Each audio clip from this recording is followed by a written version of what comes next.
would go to Woj for any problem. Sometimes if I'm just having a bad day, I'll come find her in the Mac, and then she'll just tell me a story of her youth while we eat Nutella together, and then I'll feel better. Woj is absolutely wild. She's a crazy woman. I don't get how she does all the things that she does. But I mean, when you see the passion and the energy that she brings, it's truly inspiring.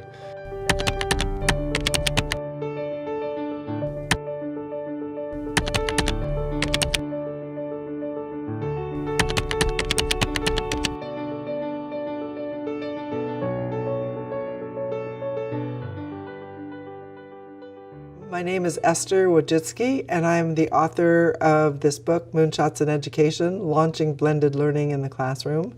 And I'm happy to say that it has done pretty well, and I'm hoping that it will continue to do well and impact lots of teachers and students and parents nationwide and worldwide. Woj is so unexpected. That's what it is. She knows anyone in every field. She will help you with any problem. She'll come in and just the randomest things, like she had because of her book, Moonshots in Education. And one time we walk in and there's this huge astronaut in front of her classroom. This statue was given to me by my daughter because it represents my moonshot, and look at, he's off to the moon. In 1961, President Kennedy said, "We're going to the moon." And he said, "We're going to the moon not because it's easy, but because it's hard. And it's going to take a community and a lot of hard work to get there." And we did it. We got to the moon by the end of the 60s. And so Moonshots in Education is the same concept. It is really tough to change the culture of society and tough to change the way we've been teaching for 500 years. And we're doing it because it's hard, but it's going to make a difference. At the beginning part of the 20th century, we wanted people to follow directions because they were working in factories. Today, we want people to think because they are working in an industry where it demands creativity and innovation. The philosophy encapsulated in this little acronym I created for the book I wrote, it's TRIC. TRIC stands for trust, respect, independence, collaboration, and kindness. And actually, number one, you can't do anything without trust. If you believe in them, they believe in themselves. It's like one day a week, give kids 20% time in school where they get to work on a project of their choice, and you can apply TRIC. Give them some trust. Let them come up with something that they care about. I'm majoring in journalism at NYU next year because of her class and her teaching style, we really get a sense of what journalism is like in the real world. Oh, yes. So I first came to teach at Palo Alto High School in 1984. And when I first came, there were 19 kids in the program. I had, as equipment, a typewriter, razor blades to cut out all the stories after the kids typed their stories, and a waxer, hot waxer, and then a light table. 3 years after the program started with me, that the enrollment had basically tripled. And the question was what happened? And the answer to that question is I had changed the pedagogy and I was giving kids control of their learning. I was walking through a shopping mall in Los Altos, a small one, and I saw in the store this strange looking device, and it had said hello. And so I went into the store and it was a Mac. And so I thought, oh my God, I need this for my class. I said to my kids, I don't know what I'm doing. Sorry, I've got all these things in the back of my room, and do you guys want to help? Help me set them up, and it's really for you, but I don't know how to do it. And that was the beginning of this teaching methodology I had. I realized I shouldn't be the sage on the stage, that I should be more a coach on the side.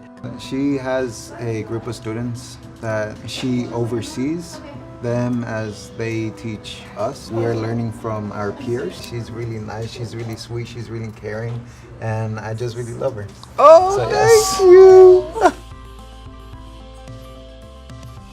Yeah, well, I think she really provides the foundation. As an advisor, part of her role is to actually know when to step back. And that's actually very important, because when you have a student-run publication that is really trying to express the views of the students, you don't want someone who is really attempting to impart their own views upon the publication. So especially when students have some choice over their curriculum, what they're going to learn in the media arts, topics that they're going to create a newspaper about or a video about, that is an important ingredient in powering their learning. What you want now are students not to just sit and receive curriculum, but essentially create their own kind of curriculum. So these students who are staying late, they're working on projects that they're passionate about. They're excited to work with each other in a more collaborative way. Everybody wants to stay after school. Just look at the magazines that I have. Look at the publications. And for the first time ever, our school won 4 Crown Awards from Columbia University. And just from sophomore year to this year, I can't even put into words how much of a difference CMAG is and how much has changed and how much better it is and how much we've worked on it and developed it. And I think to have been such a part of it is really like the feeling of being in a startup and to start something and be so involved and like, it's totally my baby. It's everything. I love CMAG. And so I think she kind of showed me that that's what I want to do with the rest of my life. Like I want to start things and I want to be there and I want to watch things grow. Esther is a pioneer, of course. She has pioneered this work for more than 30 years, and I just think that speaks to her commitment to the practice. 600 students here involved in different aspects of journalism, print, visual. She just strikes me as someone who's been very persistent in her pursuit of this dream. So I started writing Moonshots in Education in 2013. And the goal is to spread the pedagogy, the mindset of the teachers and the mindset of the community that has to change. The parents also need to learn that you learn the best when you are engaged and when you own the learning. I use this method on my own daughters. I think it'd be really useful for other people to know about your parenting style. And in particular, you have 3 daughters, and both Anne and I are CEOs of companies in the tech area, and there aren't a lot of women CEOs of tech companies. And then our third sister is an epidemiologist at UCSF. So I want to know, like, what did you feed us for breakfast, Mom? What happened? I gave you a ton of freedom. I gave you a lot of opportunity to pick all kinds of things in your life. Do you think the number one thing is giving empowerment to your children by giving them some independence? Yes. So I think in today's world, parents don't give kids enough independence. You're not going to solve the climate problems. You're not going to solve all the terrorism and war problems. You're not going to solve any of these problems as long as everybody is telling kids what to do. We need them to be creative, critical thinkers. We need them to come up with solutions. They can actually do it. You just give them the opportunity. I mean, just look at my student, James Franco. I mean, he can do anything he sets his mind to do. Woj, you're my hero.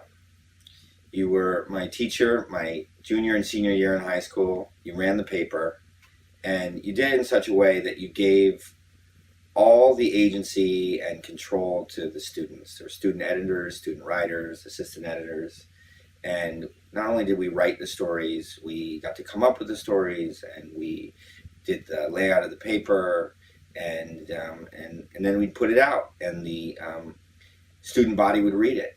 And that was really a model that had a huge impact on me, and I didn't realize it till later, but now that I'm a teacher in graduate film schools, and also now back at Palo Alto High School as well, I used that model. I, in hindsight, realized that was given to me by you, so thank you. And I'm so glad that we're teaching together and to be working with you again. The introduction to the book, he says, basically, he believed in himself because I believed in him. And you need somebody. Everybody needs a champion.